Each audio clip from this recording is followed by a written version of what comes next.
Hello students. तो हम अपने चैप्टर को कंटिन्यू करते हैं। हमारा चैप्टर चल रहा था BOP and that is balance of payment. हमने 2 लेक्चर इसके कंप्लीट कर लिए हैं, 2 पार्ट कंप्लीट कर लिए हैं और ये हमारा पार्ट थर्ड है और थर्ड वीडियो है हमारा। तो मैं आपको थोड़ा सा रिवाइज करवा देता हूँ कि पार्ट फर्स्ट और पार्ट टू में हम लोगों ने क्या पढ़ा था। सर एक तो बैलेंस ऑफ पेमेंट की डेफिनेशन पढ़ी थी, जो भी इकोनॉमिक ट्रांजैक्शंस होते हैं between residents and rest of the world, that is BOP balance of payment, और who are included in residents and who are not included in resident, हम लोगों ने ये भी पढ़ा हुआ है। तो उसके बाद हम लोगों ने पढ़ा था what is economic transaction. Sir visible items plus invisible items plus unilateral transfer plus capital transfer R the part of economic transaction. Is that clear? Yes. Continue करते हैं। हमने बीओटी पढ़ा। बीओटी का फुल फॉर्म क्या होता है? Balance of trade. इसकी definition क्या पढ़ी थी हम लोगों ने? Amount of export and import of visible items. सिर्फ गुड्स की बात करता है बैलेंस ऑफ ट्रेड। बीओटी सिर्फ किसको इंक्लूड करता है? गुड्स को, विजिबल आइटम्स को, सर्विसेज को इंक्लूड नहीं करता। मैंने आपको ये भी बताया था कि 2 तरह की साइड्स होती हैं, एक तो क्रेडिट साइड होती है, एक डेबिट साइड होती है। क्रेडिट आया डेबिट गया, क्रेडिट आया डेबिट गया, that is double entry system. It was based on double entry system. ठीक है, नेक्स्ट कंटिन्यू। और हम लोगों ने पढ़ा था types of BOP, kinds of BOP. 3 तरह के थे sir. First was balance BOP, second sir surplus BOP, third is deficit BOP. बराबर हो रहा है एक्सपोर्ट इम्पोर्ट तो sir it is balance BOP. Is that clear? Surplus BOP when export, है ना, when export is more than import that is surplus, and when import is more than export तो उसको क्या बोलेंगे? डेफिसिट। ख़त्म। हमने balance of trade और balance of payment का भी डिफरेंशिएट पढ़ा था। आप लोग सेकंड लेक्चर में देखना, उस पर ज़्यादा फोकस करना। और हम लोगों ने फिर पार्ट सेकंड के लास्ट में कंपोनेंट्स पढ़े थे। किसके कंपोनेंट्स पढ़े थे बच्चों? ध्यान देना, बैलेंस ऑफ पेमेंट के। कितने कंपोनेंट्स होते हैं? 2, यानी 2 अकाउंट होते हैं। एक होता है आपका current account and second one is capital account. तो इकोनॉमिक ट्रांजैक्शंस के जो आपके 4 पॉइंट्स थे, विजिबल, इनविजिबल, यूनिलैटरल, तो वो किसके पार्ट बताए थे? मैंने आपको करंट अकाउंट के पार्ट बताए थे। Is that clear? जो रिमेनिंग कैपिटल वाला पार्ट था वो किसका माना जाएगा? कैपिटल अकाउंट का। Is that clear? क्या करंट अकाउंट, हम लोग डिफरेंस भी आएंगे बाद में, पर हिंट दे देता हूँ। Capital account assets and liabilities में कितना वेरिएशन आ रहा है, क्या ट्रांजैक्शंस हो रहे हैं उसमें, जो भी ट्रांजैक्शन वेरी कर रहे हैं हमारे एसेट्स एंड लाइबिलिटीज़ को, वो कैपिटल अकाउंट का पार्ट होगा। जो भी गुड्स को हम लोग इंपोर्ट कर रहे हैं, एक्सपोर्ट कर रहे हैं, सर्विसेज को एक्सपोर्ट कर रहे हैं, इंपोर्ट कर रहे हैं, वो किसका पार्ट माना जाएगा? करंट अकाउंट का। यूनिलैटरल वन वे ट्रांजैक्शन और are also the part of current account sir. Clear हो गया? गुड। एक और चीज़ थी जो लास्ट में बताई थी कल मैंने, जो भी आप लोगों ने इन्वेस्टमेंट करके रखा है, ठीक है, कहीं पर भी, तो उससे जो भी आपको रेंट जनरेट हो रहा है या कुछ भी प्रॉफिट हो रहा है, ये भी किसका पार्ट माना जाएगा? करंट अकाउंट का। Is that clear? गुड। अब आते हैं आज के नए टॉपिक पे। ये मैंने यहाँ पर चार्ट फॉर्म क्रिएट किया है, यानी आपने जो करंट अकाउंट पढ़ा ऊपर, उसके जो कंपोनेंट्स पढ़े उसको चार्ट फॉर्म में मैंने यहाँ पर समझाया है। तो एक जगह तो क्रेडिट आइटम्स लिखे हैं और दूसरी जगह मैंने डेबिट आइटम्स लिखे हैं स्टूडेंट्स, और यहाँ पर लिखा है net. Net means what? Credit में से जब डेबिट माइनस करोगे तो वो जो बैलेंस बचेगा उसको बोलेंगे नेट। कैसे? वापस बता रहा हूँ, जो चीज़ें आ रही है क्रेडिट, जो चीज़ें जा रही है debit. Credit positive, debit negative. Clear हो गया? क्रेडिट माइनस डेबिट तो नेट आ जाएगा आपका।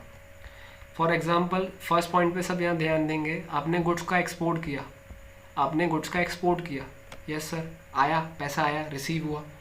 आपने गुड्स का इंपोर्ट किया, ठीक है, तो export minus import of what? Goods, तो आपका आएगा नेट एक्सपोर्ट ऑफ गुड्स। कितना सिंपल है, बहुत ही बेसिक चीज़ है ये, ज़्यादा हम लोग डिटेल में नहीं जाएंगे, बेसिक चीज़ है ये। फिर सेकंड, गुड्स को हटा दो और गुड्स की जगह क्या आ जाएगा आप लोगों का? सर्विसेज। ठीक है, तो export of services minus import of services, that's it, खत्म। ठीक है, तो यहाँ पर गुड्स की जगह आ जाएगा net export of service. Is that clear? ठीक है, समझ में आ रही बात?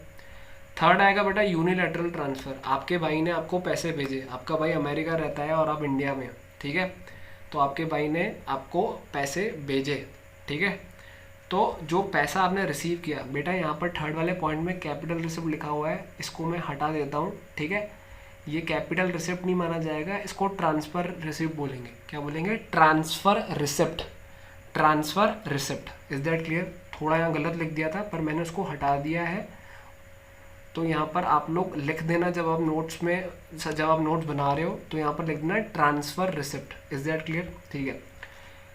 अभी आपके पास पैसा आ रहा था, आपके भाई भेज रहा था, अब आप अपने भाई को हेल्प कर रहे हो, आप अपने भाई को पैसे भेज रहे हो, तो दैट इज ट्रांसफ़र पेमेंट।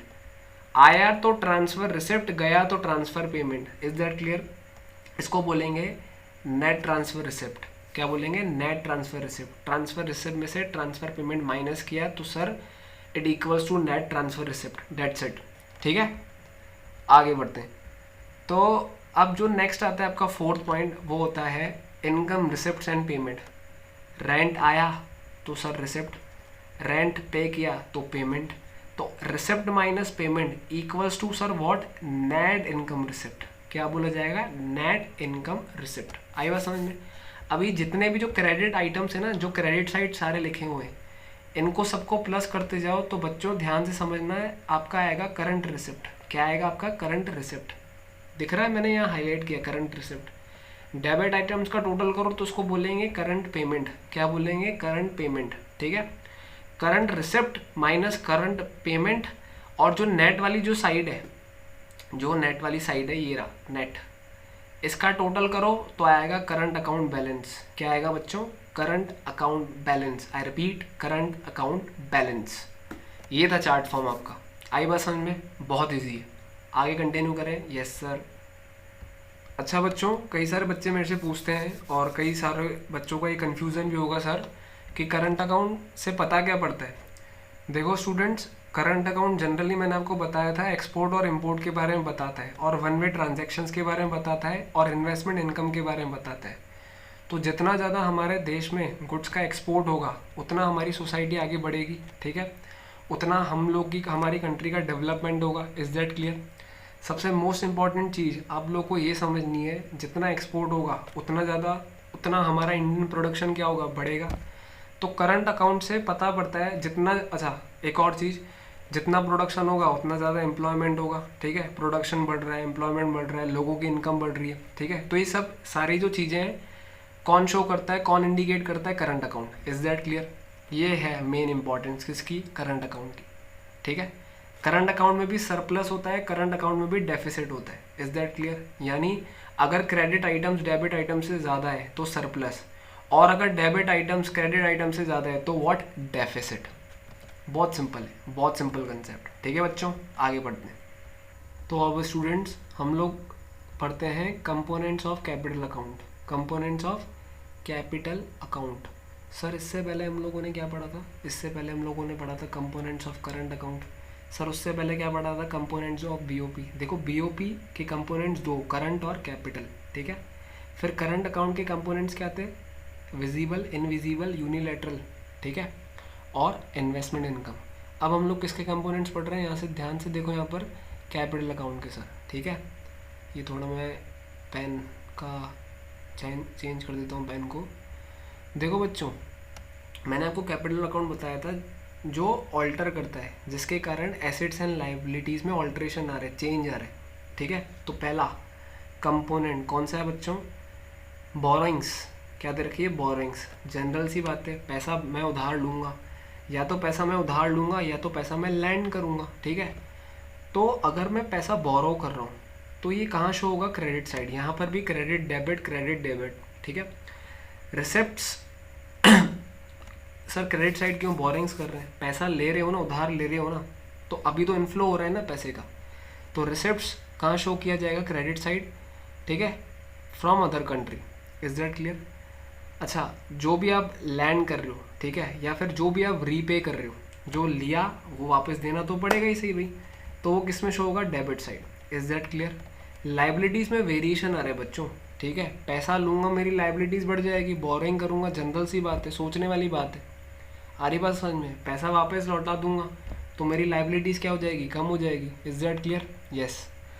ये तो था सर बोरोइंग्स का। किसका था? बोरोइंग्स और लैंडिंग। ठीक है, या तो टू या फ्रॉम, या तो मैं लूँगा या तो मैं दूंगा। Second is investment. इन्वेस्टमेंट भाई सपोज करो डोनाल्ड ट्रंप इंडिया में बिल्डिंग्स परचेज कर रहे हैं, इंडिया में बिल्डिंग्स में पैसा इन्वेस्ट कर रहे हैं, तो इंडिया के लिए वो इन्फ्लो हो गया। ठीक है, तो investment by another country in Indian country, तो कौन से में शो होगा? क्रेडिट साइड, क्योंकि सर पैसा का इनफ्लो हमारे भारत में आ रहा है। Is that clear? यस। अब मान लो हमारे इंडिया के, मान लो for example Ratan Tata America में जाकर बिल्डिंग परचेज कर रहे हैं, तो रतन टाटा ने इन्वेस्ट किया अमाउंट कहाँ पर? अमेरिका में, ठीक है। तो अमेरिका के लिए इनफ्लो, लेकिन हमारे लिए क्या हो जाएगा? Outflow, and it will be recorded on debit side, it will be recorded on debit side. आ रही बात समझ में? यस। आगे बढ़े। फिर होता है change in foreign exchange and reserve, change in foreign exchange and reserve. Is that clear? ये लिखा है मैंने, एरो का साइन दे रखा है। Fall in foreign exchange reserve credit side पे रिकॉर्ड होता है, और ये राइज है, ये राइज है भाई, ये राइज, एक सेकेंड, और rise in foreign exchange reserve debit side. Sir इसका लॉजिक, भाई मान लो पैसा विड्रॉ किया, निकाला, तो पैसा आया ना तुम्हारे पास, विड्रॉ किया, आया ना पैसा तुम्हारे पास, ठीक है, इनफ्लो हुआ ना तुम्हारे पास, तो कहाँ पर साइड? कौन सी side? Credit. Is that clear? बात समझ में आ रही है? सोचो, आया ना, विड्रॉ किया, सुनने में लग रहा है सर विड्रॉ किया ना, लेकिन विड्रॉ किया तो पैसा इनफ्लो हुआ ना, ठीक है। और अब मान लो आपने पैसा डाला अकाउंट में, फॉरेन एक्सचेंज रिजर्व को बढ़ाया, तो पैसा तुम्हारे यहाँ से गया, तभी तो जाकर अकाउंट में तुम लोगों ने डिपॉजिट करवाया, तो तुम्हारे यहाँ से तो क्या हुआ? गया, तो it will be recorded on debit side. आई बात समझ में? यस, सिंपल, ठीक है। अब हम करंट अकाउंट और कैपिटल अकाउंट का डिफरेंस नेक्स्ट लेक्चर में पढ़ेंगे अच्छी तरीके से, ठीक है। तो स्टूडेंट्स, हम लोगों के बहुत सारे टॉपिक हो गए। आज हम लोगों ने कंपोनेंट्स ऑफ करंट अकाउंट के बारे में पढ़ा, मैंने आपको एक चार्ट फॉर्म में भी समझाया, credit items, debit items, credit positive, debit negative, ठीक है। आज हम लोगों ने कंपोनेंट्स ऑफ कैपिटल अकाउंट के बारे में पढ़ा, बोरोइंग करना, लैंडिंग करना, investment from abroad, investment to abroad, ठीक है, change in foreign exchange reserve, है ना, क्या चीज़ क्रेडिट में, क्या चीज़ डेबिट में। तो नेक्स्ट लेक्चर में हम लोग करंट अकाउंट, कैपिटल अकाउंट का डिफरेंस पढ़ेंगे, और जिन्होंने मेरे वीडियोस नहीं देखे तो पूरे वीडियोस देख लीजिए, आपको चैप्टर प्रॉपर तरीके से क्लियर हो जाएगा। कोई भी डाउट हो तो आप कमेंट बॉक्स में कमेंट कर सकते हैं, ठीक है। तो सब्सक्राइब द चैनल और शेयर द वीडियो। बस आज के लिए इतना, थैंक यू।